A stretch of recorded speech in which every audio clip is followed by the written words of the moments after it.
Welcome back to another episode of the Don't Wait for Your Wake Up Call podcast. I am Melissa Deely, your host, and I am excited to have with me here today Sean Persad. Welcome to the show, Sean. Thank you. Thank you. It's a pleasure to be with you. I'm really excited about this conversation because as you know, so many people are struggling with their health.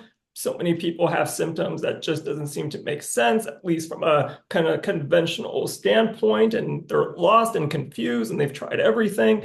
And and if we just understood how to listen to the body, we could make so much more progress and finally find answers, to these complex, conditions. And that's what I do with muscle testing, and that's why it's really exciting that we can have this conversation. And I'm excited for all of those reasons. And because I haven't ever had anybody come on the show and talk about muscle testing. So I'm excited to Oh, dive well, into I'm, that I'm with glad you. to be the first. That's Yeah. amazing. I'm excited to dive into that with you. And before we go there, I just want to introduce you to the audience. Dr. Sean Prasad is the director of the Center for Holistic Healthcare and Education, located in Pickering, Ontario. He is renowned for guiding people back to health from difficult to treat conditions that were unresponsive to conditional therapies or were deemed incurable. He leads several research initiatives, runs a clinical practice, and lectures publicly on the subjects of mind, body, medicine, nutrition. And so our work is very much aligned. And I have also worked with many people who have been told, we don't know what's wrong with you, or it's all in your head, or go home and come back when it gets worse. And they continue to look for answers because they know there is something wrong. After all, we are all our own best doctor. We've lived in our bodies our entire lives, and we 100%. simply need to listen to those symptoms. They're not to be ignored despite societal teachings that we should just accept aches and pains as aging, as opposed to questioning, why do I have these aches and pains? And so diving into muscle testing as another way of listening to our body is wonderful. So I'm going to let you share a little bit about how you got to where you're at today in your story, and then dive into the work that you do with muscle testing. Oh, for sure, for sure. So for me, this all started when I was about 3 years old. Okay. Like so many holistic practitioners, I had my own health struggles. Okay. So from the age of 3, I was diagnosed with a pretty severe generalized anxiety disorder. Okay. And of course, my parents took me to the doctors, and doctor had no answers. And, they didn't want to put me on medication because the medications were quite strong. And especially at that time, there wasn't really much suitable for younger children and things like that.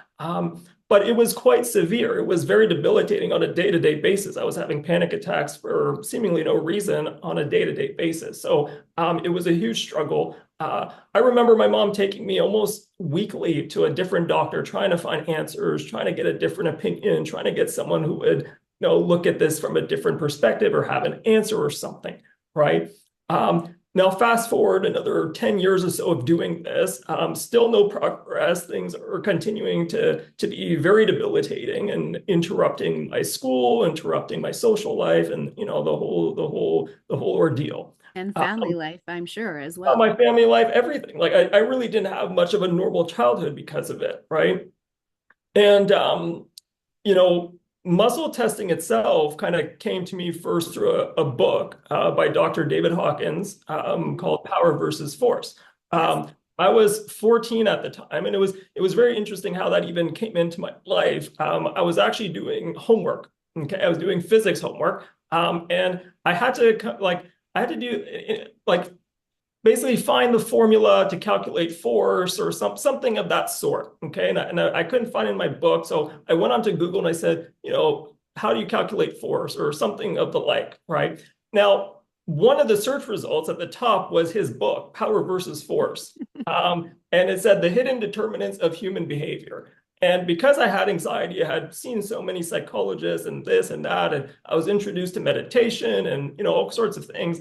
And I had a keen interest about psychology, and even at that age. So when I saw the hidden determinants of human behavior, it really caught my attention. I kind of impulsively just clicked on the link. right? Forget the And physics homework. This is yeah, way yeah, more yeah. I interesting. was on a whole other tangent at this point. That's the danger of the internet, right? You start with one thing and you end up somewhere else, right? Yeah. And so that's what happened. And I open up this link, I see his photo, and the screen literally like lit up. It was like my whole computer was like a ball of light.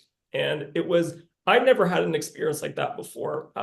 So it was quite kind of like shocking. I didn't really understand it. It was like, well, but at the time, I didn't make much more than that. I was just kind of like taken back by it. And I go ahead and I read the little bio there in the summary of the book, and I was just absolutely intrigued. And I saw that it was endorsed by Mother Teresa and all sorts of things. And I was just like, wow, I really need to read this book. And at that age, I probably never willingly read a book, unless it was forced by school or some sort Right. of, whatever. So when I told my mom, could you buy me this book? She was more than thrilled to just, she didn't even care what it was. She was just like, yeah, of course. We'll zoom it to the house, next day shipping, you name it, whatever. Right. Yeah. So the book comes, I read this literally cover to cover in a day. Right. I was absolutely intrigued from the first page, right? This idea of using muscle testing, and with muscle testing, you could basically ask the equivalent of yes, no questions and get answers about just about anything, whether it's body related, health related, or related to many other, things. And I was just obsessed after that and learning how to actually use this technique and like, how I could apply that, right? Now, fast forward again another month or two. Okay, this was literally about a month or two later. A family friend comes over to the house and they have with them, a little paper. It was a health intake questionnaire form from a practitioner.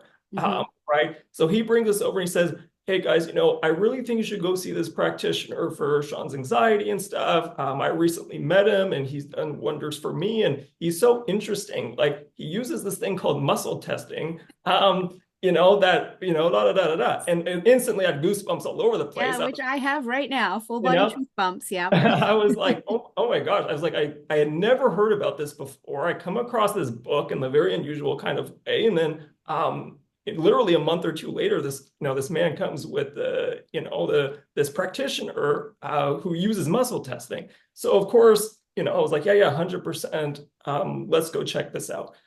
So we go and check it out. And sure enough, we go through the process. It was about an hour-long kind of appointment for the first appointment. And he used muscle testing to kind of understand the root causes of the problem. And I followed his recommendations and all of that. And after the first session, it didn't take more than a couple of days and the anxiety was gone. It was very quick. It was a very quick process. And then I never had any anxiety attacks or panic attacks since then.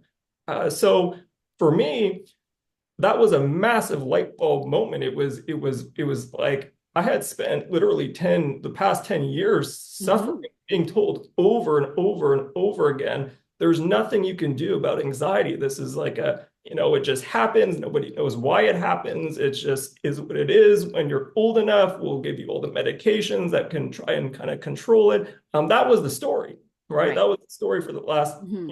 10 years of my life. And in one simple session with this holistic practitioner, he quickly, pinpointed, a few key things I had to do and this and that. And that was it. I wasn't having any more anxiety attacks. So it was absolutely life changing, obviously. Yeah. And immediately, I was really inspired and intrigued about how he was working and all that kind of stuff. And from that point, I was like, where do I learn this? And I was 14 at the time, and I started watching webinars. I started, going to workshops. I started learning from the world's best in that field of applied kinesiology. So that's the field that, where muscle testing comes from, and that really teaches it. So I was, at that age, practicing on anybody who would let me practice on them. I was muscle testing my mom, my sibling, my brother. I was testing his friends. He always had older, he was an older brother and he always had friends coming over by the house and I would lay them down on the couch and, I didn't have a massage table at the time. So I'd lay them down on the couch and I would be like, look at this, I'd muscle test them before and then I'd have them eat a piece of candy or something that was full of artificial sweeteners or something like that. And then I would test them again to show them the difference it would make, with their muscle strength. And we would have a whole lot of fun. But that was kind of the beginning of it for me, Mm-hmm. Mm-hmm. you know. Well, I love how you came to it and absolutely, you were guided to it. The universe was giving you the answers you needed in the moment. Oh, absolutely. What an Absolutely. incredible story and such profound results. And Oh, for it's sure. it's interesting because my first experience with muscle testing was when my oldest daughter had a concussion in grade 12.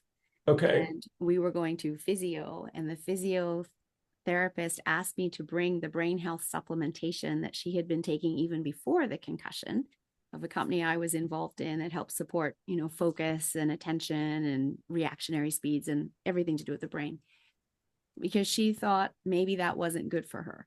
Right. Anyway, she said, bring all the supplements along and we're going to muscle test next week. So I did, and I didn't know what muscle testing was at all. And then she had her lying on the massage table and she put the dose of the capsules that she was taking, just rested it like literally right on her belly button. Yeah. Yeah. And first she had me test without, I can't remember which order, maybe it was with. Sure. Sure. And Nicole was lying down and had to push up against my arm, and I had to push her arm down. Right. And I could not move her arm when those supplements were on her body. And Right. when they weren't, I was able to just push her arm right down. Yeah. Yeah. Yeah. And I was astounded by that, as was the physiotherapist who thought she was telling me to stop having her take those supplements. Right. Right. And instead, she said, no, you can keep her on those Yeah, keep supplements. Her it body going. needs it. Yeah. Yeah. Yeah. Yeah. Yeah. Absolutely. Absolutely. Yeah. No, that's Very, very fascinating. profound. Yeah, absolutely. Yeah. And so, and we see that kind of thing all the time. That's something I always do with clients. I always have them bring in whatever supplements they've been taking and stuff like that. And very often, by the time people actually kind of learn about my work and who I am and stuff, they've tried, a lot of things. Right. So it's not uncommon for people to show up at the clinic with like a bucket full of supplements that they're taking every day, or literally grocery bags full of supplements. And kid you not, sometimes people are taking 20 different things, and sometimes even more than that on a day-to-day basis. And they think that the answer is just, another supplement away, another supplement away. Or maybe I'm missing something else. I'm missing Right. something else, right? And that's how sometimes people kind of get lost in that line of thinking, right? And so we help simplify things very quickly. We say, okay, well, let's test out these supplements and let's see, first of all, what's working for you and what's not working for you and, all the like. And it's not uncommon that most of them, if not all of them, do not test well, Right. right? Because again, they came across most of these things either just by kind of seeing it on the shelf, and maybe there was a keyword on the bottle that says, "Oh, I have pain, so let me take that one," or "I want weight loss, so let me take that one," or they saw something on TV or they read something somewhere on social media, so they're just taking it kind of trial and error, right? Right. Exactly. And and it's not uncommon that the majority of them are just not working for them, and in many cases are probably doing more harm than good, right? And And also depending on the quality of what they've been purchasing from their yeah, supplements and how much oh fillers yeah, is in them, and is there actually enough of the ingredient they're looking for oh, for absolutely, the body right? to do anything with, which is we could go on a whole different tangent and have a whole other podcast discussing Of the course. supplement industry. Yeah, yeah, no, of course, right? But that's one of the beauties of muscle testing is, when you're using it in a systematic way, one of the things that differentiates this and one of the things that makes this such a valuable tool is the fact that you can prioritize, you can pretty much have this dialogue with the body and kind of get a priority of what the body needs in the moment, right? Because of course we can argue for people to take any supplement that's out there. I mean, these are all good things. I mean, zinc is a wonderful thing. B12 is a wonderful thing. Vitamin D is a wonderful thing. Does it mean you need to be taking all of them all of the time? No. And with muscle testing, we realize like, no, it's not that you need to be taking all of these things all of the time. there's a time and place for everything, right? I had someone just this week, I mean, probably a couple of days ago, she was like, she was asking me, she's like, this naturopath that, I came across has been offering these, and they were marketing it as what they called like a skinny shot, right? And it's like Right. basically intravenous B12 shot, like a mega dose of B12. Right. And you think that would be beneficial? I mean, we know about all the benefits of B12 and this and that, and whatever. And um, I was like, well, let's put this into perspective because I understand like B12 is an essential nutrient. There's no question about it. And again, we could argue everyone should be taking B12 if we wanted to from a theoretical perspective, right? Yes. But the reality was, let's say with this particular case, we had been working on parasites, right? That was one of the root cause issues for her. She had some parasitic issues that we had to deal with. So, I was explaining to her, parasites love B12. It's one of the nutrients that they feed off of, and that makes them stronger, right? And as it makes them stronger, makes you weaker because they're gonna, basically spit out more toxins and stuff like that. It's gonna make you more unwell, Right. right? So if you take B12 right now, You're um, feeding the parasites. you're feeding the parasites and you're going to get very little, or you'll get whatever's left over that they can't consume, Right. and you'll get whatever scraps are left, plus you'll have made them stronger and then just kind of fueled the whole disease process, Right. right? So what I was trying to explain to her, get the message across is, yeah, B12 is great, but it's great in the right context, and right now it's not the priority, Right. right? It's like if you're building a house or you're renovating a house or something that was damaged, let's say by water damage or whatever, right?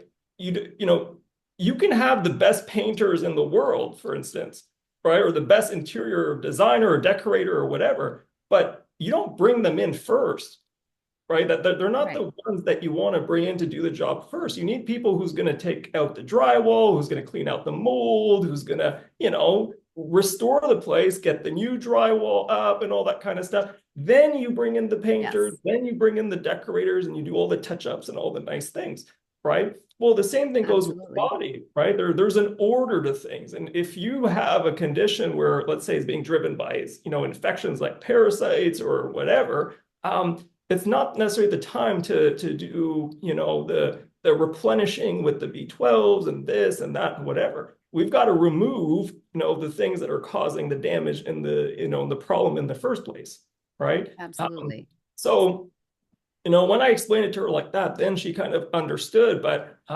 it's just to show like how many people, like, I mean, they're getting hit with this kind of information all the time, especially with social media and stuff. And they're like, oh, wow, I Absolutely. need B12. I absolutely need B12. That sounds really great. I need more energy. So I Right. definitely could use that. And yeah, it's winter time out here in Canada and stuff. I 100% need to be up to vitamin D, right? And, like, fish oils, we don't eat enough fish. I definitely need to be on a fish, right? And they get caught in this loop of like, I need every possible supplement that's out there, right? Right. But again, we have to put all that into a context. There's a priority sequence that the body will, utilize these things in a beneficial kind of way. And muscle testing, will help you make that very easy to figure out, Yes. what is the priority in that moment. And what does the body need right now? Because And it what will does tell it? you through muscle testing. Absolutely. Absolutely. And so, is muscle testing something that people can learn for themselves to do in their own home for themselves, or do you always need it to be done with a practitioner? Well, I'm actually teaching a muscle testing course for that purpose. I actually started to teach a muscle testing course last year, late last year. We did our first one. And the goal, well, we have like two parts to it. We have one that's designed for just anybody, right? Anyone who has a genuine interest on using muscle testing and getting the benefits from it. And then we have one that's more geared towards practitioners, right? So I'll explain the kind of the difference between the two. Yeah, please do. So first of all, it's a very, very easy technique to use and to learn, right? So anyone can learn to do it. You don't have to have a huge background or a medical degree or any fancy credentials for this. And A that's something like I 14-year-old really, boy can start learning it. yeah, absolutely, absolutely, absolutely. And so that's something I really wanted to kind of share with people. It's like, look, you don't need any fancy credentials for this. Like, this is like riding a bike. Like, anyone can do this. right? So our course that's designed for everybody. The goal here was to give the basic tools so that they can kind of do some basic muscle testing. So some of the applications here that we're trying to get people to master the skill for is to tell the difference, let's say, with a food that's therapeutic for them versus whether it's neutral or if it's causing a problem, like an imbalance of some sort. Okay. Right. You don't have to call it an allergy or something like that. Like people don't need to kind of have in their head that they're going to diagnose whether someone has an allergy or not or whatever. We're just looking to see, in that moment, does this food, is it life-giving? Is it therapeutic? Is it enhancing your bioenergy? Is it, restoring, the natural order of things? Is it neutral? Is it not, enhancing your energy perhaps, but not depleting it either, right? Or is it harmful? Is it depleting your energy in some kind of way, right? And with the muscle test, that would translate to like a weak muscle response. So, something Right. that's not good for you. You would hold it, put it in the mouth, hold it close to you. And then when you're testing the muscle, it would test, it would essentially cause a weak muscle response, right? Right. Indicating that it's not good. Right. So that's one of the key applications that we're trying to teach people to do at home. So they can do it for themselves, they can do it for a loved one, right? Their partners, their kids, whatever. The other application to it is like testing a supplement, to see, is this supplement that I have in the cabinet here, is that therapeutic? Is that neutral? So it's not really helping, it's not doing any harm or whatever, or is it actually harmful, right? So, if you have stuff at home, you can tell, like, should I continue with this or is it better to stop, right? Or if you have a cold or flu or, someone in the house has a cold or flu, you can test from a range of supplements to see if it'll be helpful maybe in, getting them better quicker, right? So those are kind of like the two major applications that we're kind of aiming for in that, course designed for everybody, Right. okay? And how long is that course? It's a 1 day course. Okay. Yeah, it's a 1 day course. Do you teach it on Zoom or do people have to come to your clinic in? Yeah, so we teach it through Zoom, right? So Mhm. we teach it through Zoom so that everyone, no matter where they are, they can tune in, they can listen, we make a recording, they can rewatch the recording and all of that. And then for those who are closer in town, we also like to schedule a day for like a study group, okay, where Right. we can come in person and then people can kind of practice hands-on with other students and stuff like that, if they want to. But yeah, that's basically how we have that one set up. Okay.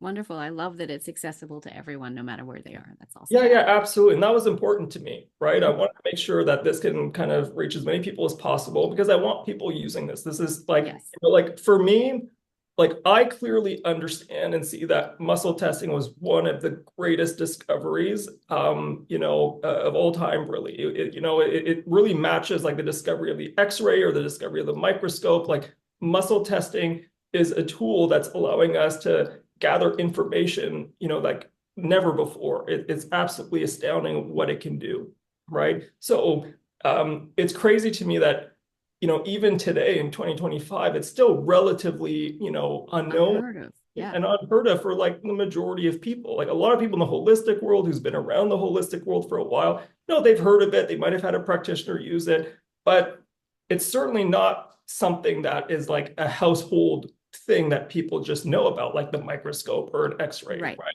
Right. And sometimes people, because of that, they think that this is some sort of new age thing that's just kind of just come out like recently or something, and it has a very long history. I'm also even shocked sometimes that people who use it, and sometimes people who've been using it for a while, they don't actually really know the whole history of muscle testing, and they don't really know where it comes from. Like they did a workshop, and they kind of picked it up there, and they've been using it, but they don't even really understand how rich the history of muscle testing is. And it's a really fascinating thing. I mean, the earliest reference to muscle testing comes back to about the 1920s or so. It was actually from an orthopedic surgeon. And so it's really interesting that a lot of people will think of this as some kind of new agey type of thing, but it actually comes back, from an orthopedic surgeon who was kind of testing people's muscle strength after surgery as a way to kind of see how well they were recovering and rehabilitating. So when the muscles were super weak, they were kind of putting that on a scale, and as they were strengthening and kind of getting back to a normal strength, like they were kind of, grading that. to Right. measure rehab. Um, and then later on, I think it was probably in the 1940s or so, Kendall and Kendall put together a textbook called Muscle Testing and Function, which was a very, very detailed textbook on how to accurately muscle test hundreds of muscles in the body. Okay. A lot of people, when they come across muscle testing, they're kind of used to testing, let's say, the arm or, Right. something like that. But the kind of history of muscle testing, you can muscle test any muscle in the body, right? Any muscle in the body can be muscle tested. And so this was a book that was a very comprehensive, very authoritative book at the time on how to accurately, muscle test any muscle basically in the body. How to position the patient, how to position, the muscle you were trying to muscle test, how to isolate it, all the things. And then Dr. George Goodhart, this is kind of where, the, muscle testing and holistic medicine really took shape. Okay. Dr. George Goodhart was an American chiropractor, and he basically set off an entire new field of medicine called applied kinesiology. Mm-hmm. Uh, and he established what was known as the International College of Applied Kinesiology that exists even to this day. Okay, so they celebrated their 60th anniversary just last year. So what Dr. George Goodhart discovered, in his practice, sorry, he would have patients that would have, let's say, he would test their muscles, and he would find a weak muscle group, right? And then he would go and he would make an adjustment in the spine, like he was a chiropractor, and he would go back and check the muscle, and then the muscle would strengthen like instantly.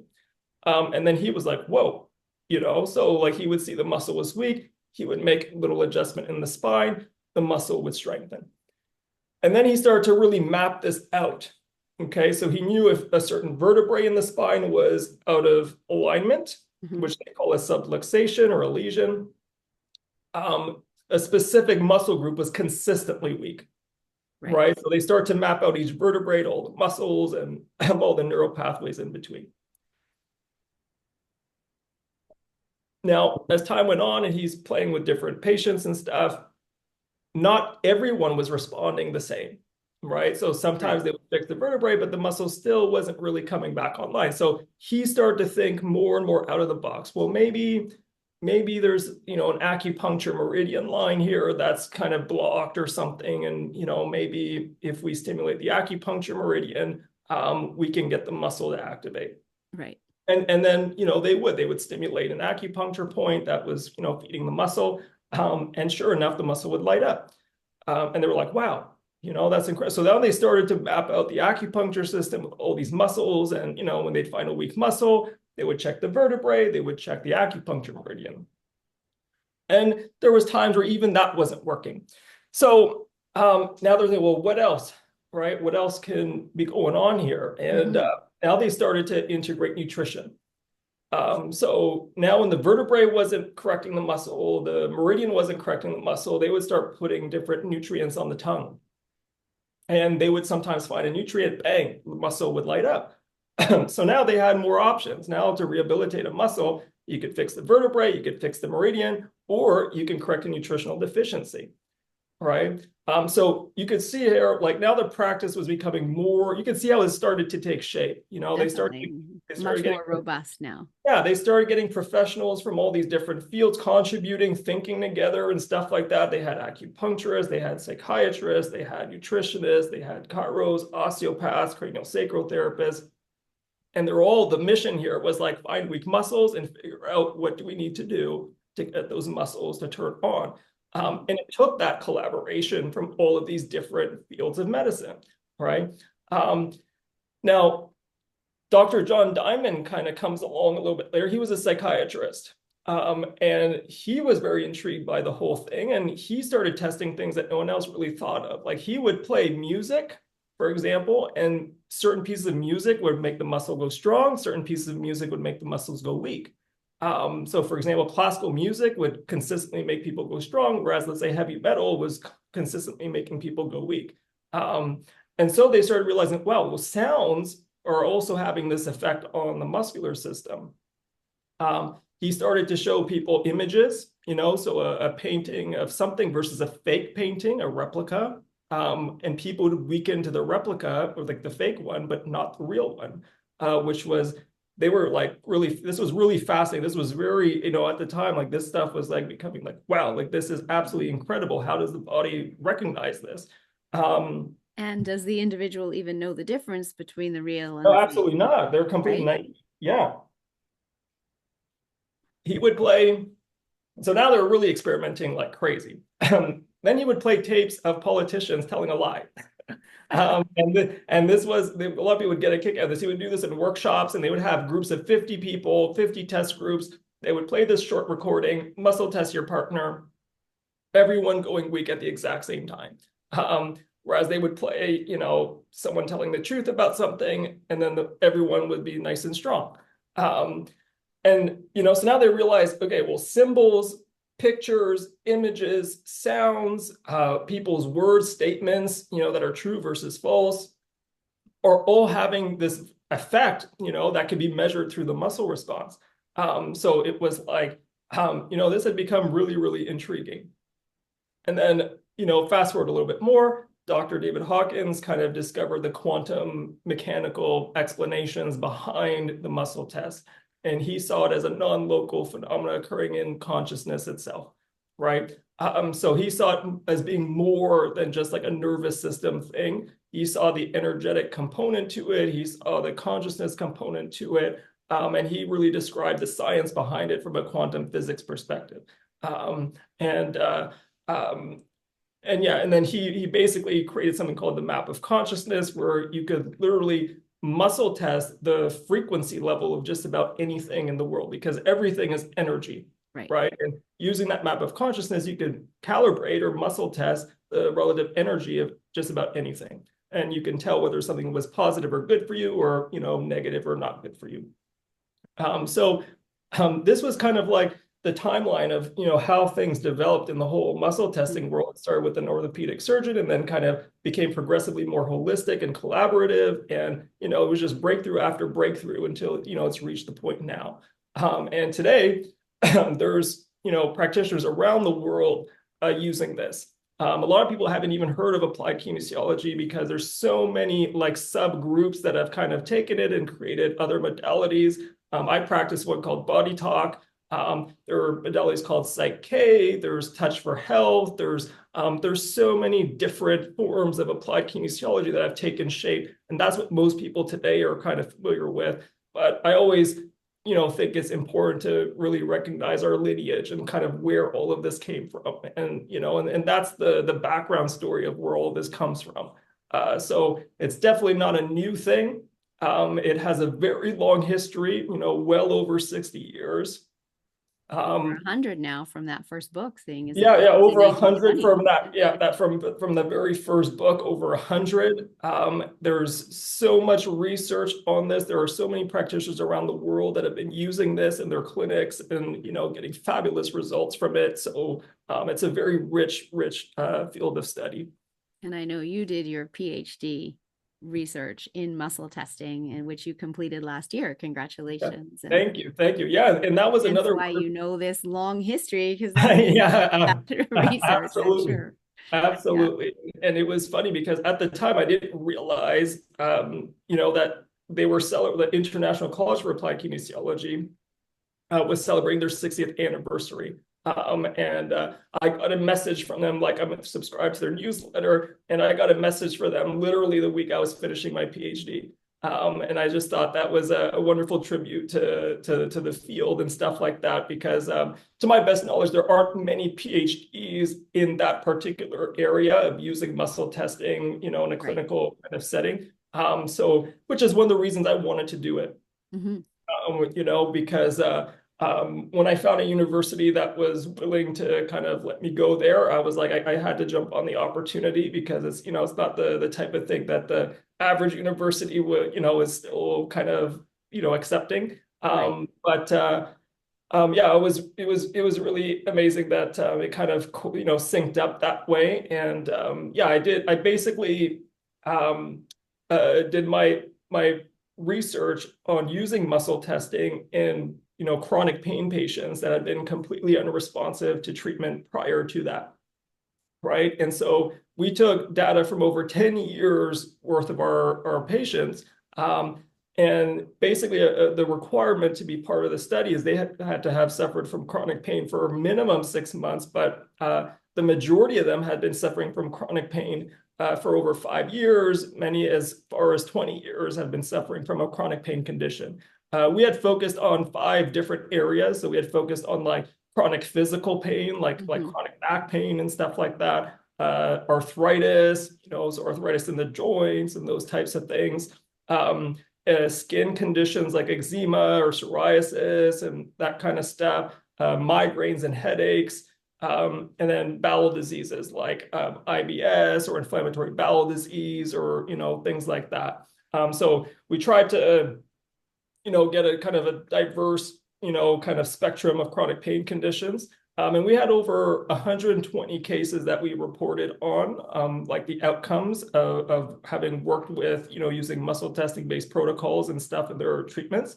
And again, these were people that had tried everything like before working with us. So they had, gone to the medical doctors, they tried medications, some people had surgeries, some people, they had seen natural practitioners, who weren't using muscle testing, just, more conventional, let's say naturopaths or whatever.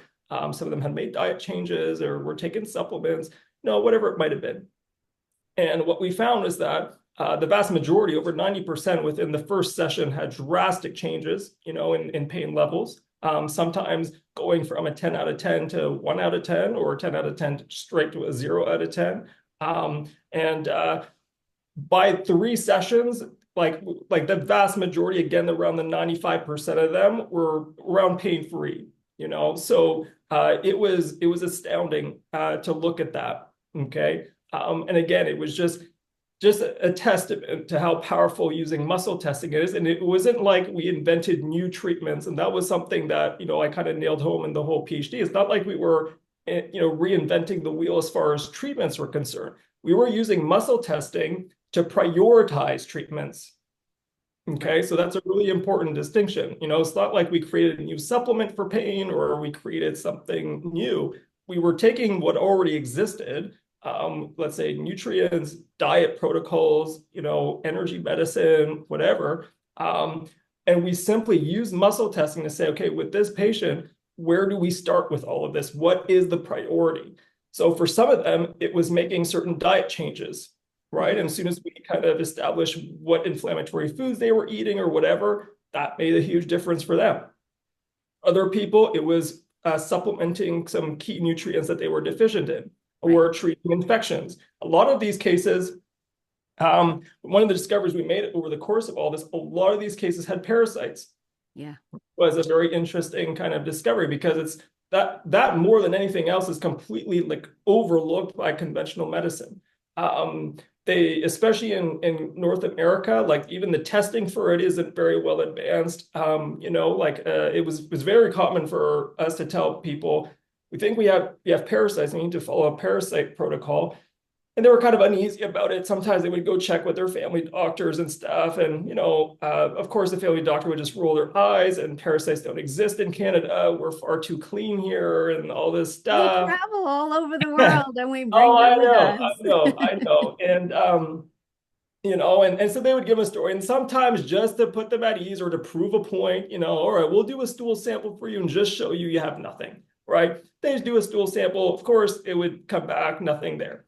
But we Because a would say, one-day stool sample and yeah, such a small exactly. sample has such a high chance of missing the parasite. And not to mention the parasites are in other parts of the body, like the lymph Exactly. system, the liver, the gallbladder, the lungs, or whatever. Or even if they're in the gut, but like latching onto the gut and having no interest on leaving your body, Then they're right? not in the stool in the That they're first not in place. the So how are stool. you going to find them? Right. So again, this goes back to there's a lack of knowledge here on how to even test for this, a lack of Right. technology, a lack of, just understanding. So they would come back and say, doctor said there was nothing. And I said, look, there's no harm in trying the protocol, very safe kind of, natural protocol to work on this. And then they'd be like, okay, well, let's give it a shot. And then sure enough, sometimes people would call me on the phone oh my gosh, there's worms in the toilet. There's worms in the toilet. I'm seeing, these things and these long strings of mucus or whatever. And uh, and sure enough, they would start to feel much better as we would get through that cleanse. Their pain levels would completely drop. They would drop the medication, like, people on pain medications, maximum doses of 2, 3, 4 different pain meds, all of it gone. Getting their mobility back, getting their life back. We had cases of severe eczema. People covered like head to toe in eczema, and then after treating them, getting their life back, no medications, no more steroids, no more, whatever. And, everything healed, right? So it was really, an honor and a privilege to do my PhD on the topic, to kind of take, all of these cases, present it in a scientifically kind of compelling way, putting it out there. It was, yeah, it was great. It was great. Well, I love this. I love the work that you do, and it, it must be incredibly fulfilling because I know when I help people and how fulfilling that is. And I can actually think of two people that I would like to refer to you Okay. that in pain that Right. I think you can help them with that pain. So Yeah. I will Yeah. definitely do that. And Absolutely. just to have this tool, which you gave the history of muscle testing. I'm trained in NLP, timeline therapy, hypnotherapy, and the whole Yeah. history of hypnotherapy goes back to, BC times, Yeah. right? Yeah. And working with pendulums, which is a form of Yeah. hypnotherapy, and Yeah. it's a biofeedback device.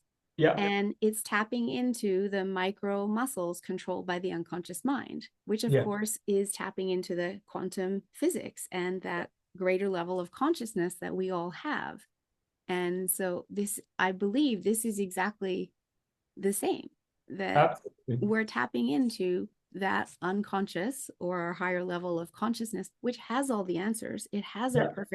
our blueprint for perfect health, and it Yeah. knows what we need. Absolutely. And that muscle testing is then giving us that answer. Absolutely. It's the bridge between consciousness, right, and the physical, right? Yes. So the nonlinear and the linear. It's the bridge between the two, which is absolutely beautiful, right? And uh, a lot of times people have this bias, at the future of medicine is going to be technology based, right? And that the answers are going to come in the form of like a more advanced microchip or a more advanced, whatever An technology, app, a scan of you, and then an app, a app that scan, gives you an answer. like in everyone, even like the way our society is built, all of the money for research, it's in technology. It's like, Yes. well, if people aren't getting better, we need a better tool, a better scanner, a better machine, a more sophisticated this or whatever, you know. Um, but the reality is, it turns out that the best technology, so to speak, is our own body,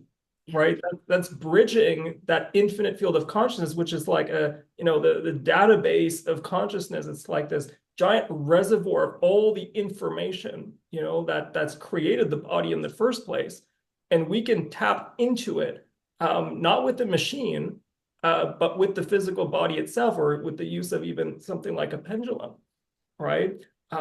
So we have to kind of, if you're serious about getting better and overcoming a really complicated health condition, the answer may not be in finding a more expensive machine per se, in the conventional sense of things. But working with practitioners who understand the nature of consciousness itself and who understand how to bridge that link and get that information from consciousness, which has the whole wisdom of the body built into it, and get that information, right? Whether again it's through like a pendulum or through the muscle test, right? So that's super important. And also understanding that our body is designed to self heal. It has A hundred, everything built in order for it to be able to do so. a hundred And percent. what I always say is when our toxic levels get too high and our trash can is overflowing, Yeah, when our nutrient levels get too depleted, it doesn't have the ability to come back into balance. it's out of alignment, it's off center, and it doesn't have the ability to come back into balance until we do something to figure out, okay, what is it that the body needs, which is what you're looking for with the muscle testing. Exactly. And we Exactly. give it that, and then now the body's in balance and the body can heal A hundred when it percent. has the tools that it needs. And A in our hundred. world today, we're just, we're so stressed out. We're go, go, go. And we're demanding more energy of our system than what it has to give. And we get into overload. And when it's in overload, it doesn't have the capability to heal. Absolutely, 100%. I mean, you said that beautifully. I try and convey that message to my patients all the time, right? Um, you're not broken, right? Right. Um, your body more than anything wants to heal, and it's constantly pushing towards self-healing. That's its natural impulse. That's its natural function is self-regulation, right? Um, when it's not doing that and you experience disease, you experience symptoms of, whatever it might be, we have to understand, well, what is blocking that innate process of self-regulation, right? And like you said, it boils, and I have a whole series on this called the 5 root causes of disease, which, just breaks down, the 5 major things that are blocking that natural impulse, which includes stress, probably the biggest one of all of them, or the most important one of all of them, this physical, mental, emotional stress that people have. There's nothing probably more significant that will block the body's ability to heal, right? The microbiome, which is, the collection, the balance of all the different microbes that live in and around the body. Okay, the bacteria, the fungi, the viruses, the parasites, right? There are good and bad ones in all of those categories. And if the balance gets disturbed, that has a huge, huge role and impact on our well-being, even mental well-being, and physical health and so on. Then toxicity factors, like you mentioned, the more toxins that you're living around and getting inside of your body, at some point your body just can't deal with it, and it becomes a huge impediment. Nutritional factors, right? Deficiencies, eating diets that just aren't suitable for your body and things like that. And then the genetic factors, right? Which a lot of times when people think of the genetic factors, it's like, oh no, like I'm doomed, my grandfather had an old achy hip and I'm destined for the same thing because, that's how genes work. But as we know, that's not the case, right? Genetically kind of pre-programmed diseases, so to speak, only account for about 5% of the total number of diseases out there. So it's a very, very small number. And the more research goes on, that number is even shrinking. Now there's in many cases like they're thinking it's much less than 5%. But the field of epigenetics is really at the forefront of genetic research, which looks at the factors that affect how the genes are actually expressing themselves and working, and these are all factors that can be, modulated through, again, your diet, your nutrition, your mental and emotional health, the microbiome, removing toxins, all that kind of stuff. So the potential to heal even from things that were, typically considered genetic, is actually, very much in your control. And that gives you the power. And I That gives love you the the power. message of epigenetics, and it puts people back in the driver's seat of their health. Absolutely. Absolutely. And when they get to the root of what's going on, instead of covering things up with a band-aid, then they have choices in how they can move forward in terms of the lifestyle factors that they need to tweak, whether it's their sleep, their diet, their toxicity, their movement, et cetera, Yeah. to again give the body what it needs and bring the body back into balance. So 100%. I love how you said that because so many people, yeah, they have that mindset of being a victim of the disease kind of ingrained and conditioned into their minds. Again, a lot of it because of how conventional medicine kind of frames things. You go to the doctor with a problem, like, well, what's causing this? Well, I don't know. That's the most common answer that people get. Oh, I don't know. Who cares what's causing it? It's probably just genetic. You're probably just too old, it's just old age. Well, all of those things are, hard to deal with, Right. right? Like You you're can't not change going to your age. You can't change change your genes. exactly, right? And it's sort of like, so naturally, you feel like a victim to this and you feel like, well, what's the use in eating healthy? What's the use in exercising? What's the use in trying so hard if it's because I'm old or if it's because of my genetics or whatever, right? So whether it's conscious or not, there's not a lot of motivation to really take control of anything because you literally feel like you don't have control, right? And this is also a huge, huge limitation of the conventional model because that's literally ingrained in their philosophy. It's Yes. ingrained in their philosophy that disease is a result of genetic factors that are not changeable, or because of old age, or for unknown causes, because that's not something that's actually part of their philosophy. They don't research what's causing disease. They're very much reactive, to an active disease. It's very much first aid based, right? That's how the medical system was built. It was, if you're in pain, how do we address the pain with the drug, right? How do we stop the pain like symptomatically, not asking the question what's causing it and how do we prevent it, or all that kind of stuff. And yeah, there's great things for that. And if you're in extreme pain, you're in a big car accident or a big thing, you're going to very much appreciate what modern medicine has to offer there, because it'll keep you sane while you're doing the deeper healing work, right? But it's also important to understand that that's not where treatment ends. When you leave the hospital or you leave your doctor's office, it's good to think of it as they're buying you time. They're keeping you comfortable and buying you time so that you can do the important, deep healing work that's needed to heal the body. And again, like we spoke about, remove the barriers that's preventing the body from really regenerating itself and healing itself in the, in an optimal kind of way.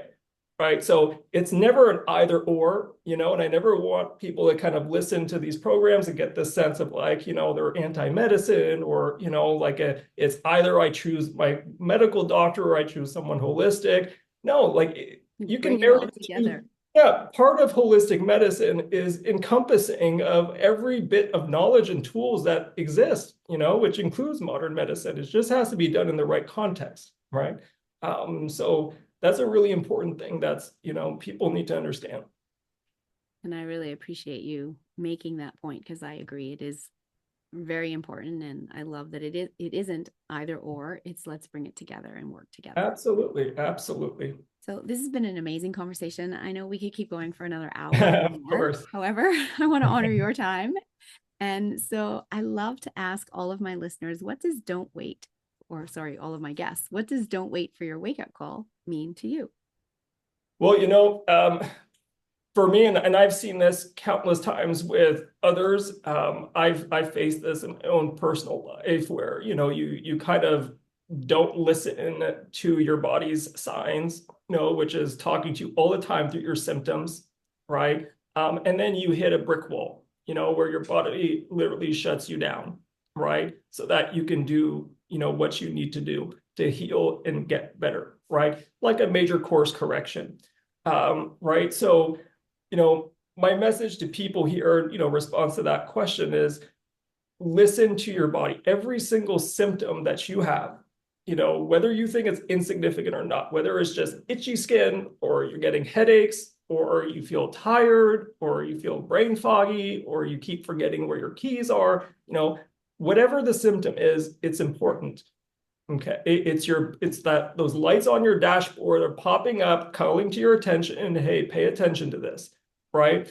And if you do not pay attention to those lights on your dashboard, eventually your car is going to break down. Eventually, you're going to be We'll just forced. stop running. Yeah, it's going to stop running, and again, and the longer you wait, the bigger the course correction, right? So, you don't want to wait for your wake up call. Take it from others like myself who have gone through this, who didn't listen, who didn't pay attention to the lights on the dashboard, and, who paid a big price for it, at least on a physical level. You know, don't wait for that time to come, right? Learn from other people's mistakes, take our word for it, right? Pay attention. Now more than ever, there are so many tools and books and resources to even, learn what is the hidden message behind a symptom, right? What is the mind-body connection behind a symptom? What is the secret language of the body, so to speak? Like what does it mean when I have like a achy right shoulder, or a chronic, low back pain, or, an eczema or something? What is the deeper meaning behind that? What am I supposed to be paying attention to, right? This isn't a mysterious thing anymore. You don't have to go find secret scrolls hidden somewhere in the mountains and stuff to figure it out. This is all available now, right? And it's all just at your fingertips. It's all at your fingertips, right? So yeah, don't wait for the wake up call. Be preventative and proactive. And I always love to remind people that the body always gets what it wants. Oh yeah, So if absolutely. you don't listen, it will take you out so that it has you in bed resting for 2 weeks or 3 weeks or however long it needs to rest in order to be able to heal. So Absolutely. listen when your body whispers so it doesn't have to yell at you. Exactly. Sean, this has been amazing. If people want to work with you, what's the best way for them to be able to get hold of you? The best way I think would be to go on my website, okay, which is www.thechhe.com. Okay, and maybe we'll include a link, wherever the I'll videos put it get in the show shared. notes. Yes. Yeah, but that's the best place to start.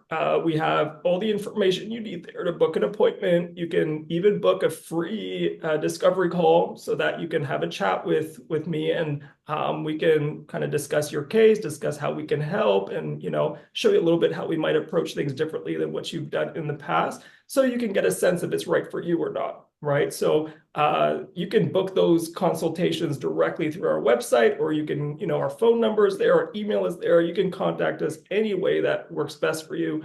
And that's a good starting place for sure. That's awesome. And yes, I will make sure that that is in the show notes for everyone.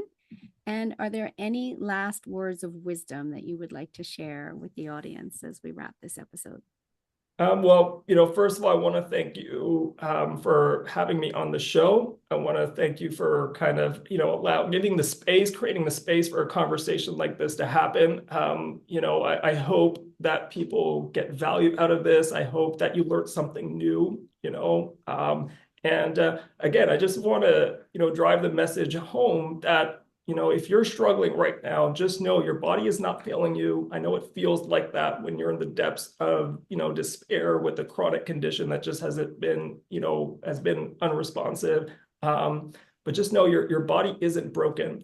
It's just not being listened to yet. Okay. And just because, you haven't had the tools or the know-how, right? And, connect with someone who can guide you, right? There are ways of listening and learning to hear what your body is trying to tell you. And trust me, the force, the energy, the power that made the body is very much there and alive and resonating, and is just waiting to be tapped into. And when you learn how to tap into that, there's literally nothing that your body can't do, when it comes to healing. So I just want to drive that message home and, give people a little bit of hope, that you can get better, you can get your life back. I love that, because this podcast is all about giving people hope, inspiring them, motivating them to take action in their health. So thank you so much for being here, sharing your wisdom, Sean. I encourage anyone who is struggling with their health and looking for answers to reach out, go to Sean's website.